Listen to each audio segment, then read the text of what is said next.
Repare bem, há uns anos atrás eu recebi um convite para poder ir pregar num evento de jovens. E logo que eu recebi aquele convite, na mesma hora, imediatamente, o Espírito Santo me direcionou sobre o que pregar naquela ocasião. Ele me mandou falar a respeito da viúva de Naim. Aí, meu irmão, manda quem pode, obedece quem tem juízo. Diante do direcionamento, eu fui estudar, a respeito do texto. Essa mulher já tinha enterrado o marido, claro, é viúva. E a narrativa bíblica sobre ela diz que quando Jesus foi encontrar com ela, ela estava a caminho do cemitério pela segunda vez. Agora, para poder sepultar o seu filho, o único filho que ela tinha. E a Bíblia diz que Jesus ressuscitou o menino. Aí eu comecei a pesquisar, analisar o texto, aprender sobre o contexto, e Deus foi conversando comigo. Espia só. Naquela época a sociedade funcionava debaixo de uma construção patriarcal muito rigorosa. As mulheres não tinham vez e nem tinham voz. As mulheres eram ensinadas que sem um homem elas não seriam ninguém. Elas cresciam debaixo da ideia de que dependiam do homem. Eu dependo do homem. Era isso que tinha dentro da cabeça das mulheres naquela época. Enquanto filhas elas pensavam, ai de mim se não fosse meu pai. Enquanto esposas pensavam, ai de mim se não fosse o meu marido. A coisa era tão extrema que quando acontecia de um marido falecer, a mulher era considerada de sorte se o marido falecido tivesse deixado pelo menos um filho do sexo masculino. Porque se tivesse deixado uma menina também, já não tinha a mesma relevância. E no caso da viúva de Naim, o negócio é grave porque ela perdeu o marido e o único filho que ela tem, o único homem que lhe restou em sua vida, ela está indo enterrar também. Como mulher criada debaixo daquelas ideias, dentro daquela sociedade, ela está dilacerada, porque todas as suas fontes de dependência se foram. Considerando o contexto em que vivia, considerando a ideologia social, com toda certeza, aquela mulher estava pensando, ai de mim, porque toda a minha vida dependia deles e eles não estão mais aqui. E lá vai a mulher chorando, mais uma vez a caminho do cemitério. O corpo do filho dela no caixão, o pessoal carregando, um desespero. E ela toda arrebentada, toda angustiada, se sentindo um nada. Aí de repente Jesus aparece diante do cortejo, manda parar tudo, se dirige até aquela mulher e diz para ela, não chore não. Agora como é que diz para uma mulher numa situação dessa não chorar? E na verdade essa situação não era para trazer mais dor. Dessa vez, essa situação é para trazer uma lição. Depois que Jesus diz para que ela não chore, ele fala com o morto. E o morto ressuscita. Aí a Bíblia diz que Jesus tomou o menino ressuscitado pela mão, tirou de dentro do caixão e devolveu a ela.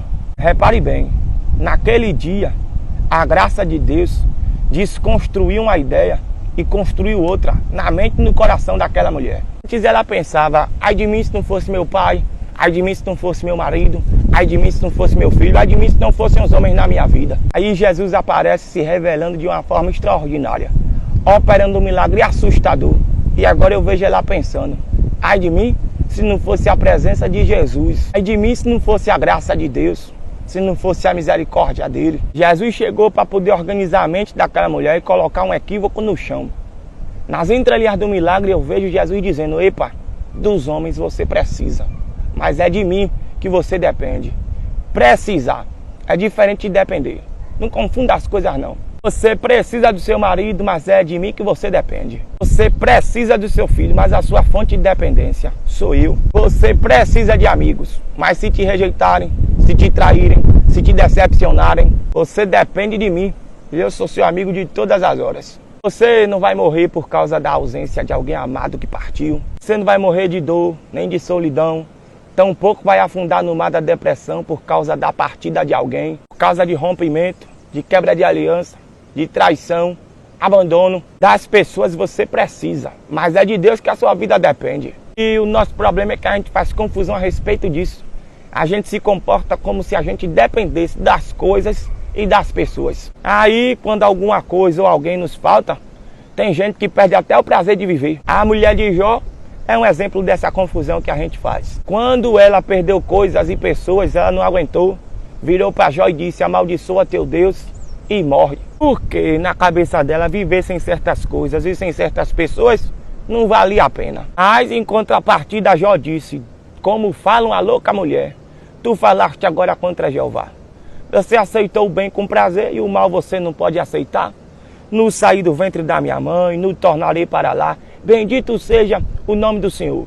Aí, ó, nas entrelinhas do que Jó diz, eu vejo ele dizendo: mulher, das coisas, das pessoas, a gente precisa, mas a nossa vida depende mesmo é de Deus. Agora deixa eu contar aqui um testemunho pessoal. Eu precisava fazer esse resumo da pregação daquele dia para poder você entender o testemunho na essência. Eu lia o texto, estudava o texto, refletia sobre o texto para poder falar no evento, né? E Jesus ia conversando comigo. É de mim que você depende. Ao perder coisas, ao perder pessoas, não se desestabilize ao ponto de perder toda a noção, todo o equilíbrio. Lembre e nunca se esqueça que eu sou a sua fonte de dependência. O Espírito de Deus me dizia: é isso que você vai pregar no evento. Aí, um dia antes de eu viajar para poder ir pregar, eu fui arrumar a minha mala, né? Peguei minhas vestes, uma beca de respeito para poder realçar minha elegância, que já me ocorre naturalmente, graças a Deus. Mas na hora que eu fui pegar meu sapato para poder colocar na mala, o único sapato que eu tinha na época, o bicho estava descolando, que estava com um buraco medonho debaixo. Eu colava e ele descolava. Eu colava e ele descolava. A cola acabou e o bicho estava lá com a bocona aberta. E eu pensei: misericórdia, deu ruim. Mas aquela palavra não saía da minha cabeça e eu estava recebendo de Deus a mensagem: é de mim que você depende. Deus falava comigo o tempo inteiro. As coisas e das pessoas você precisa, mas a sua fonte de dependência sou eu. E eu estava arrumando a mala por volta das 10 da manhã do dia anterior da viagem. E eu preocupei, né? Porque do jeito que o sapato estava descolando, eu corria o risco de perder a sola caso eu calçasse aquilo. Passar vergonha, entendeu?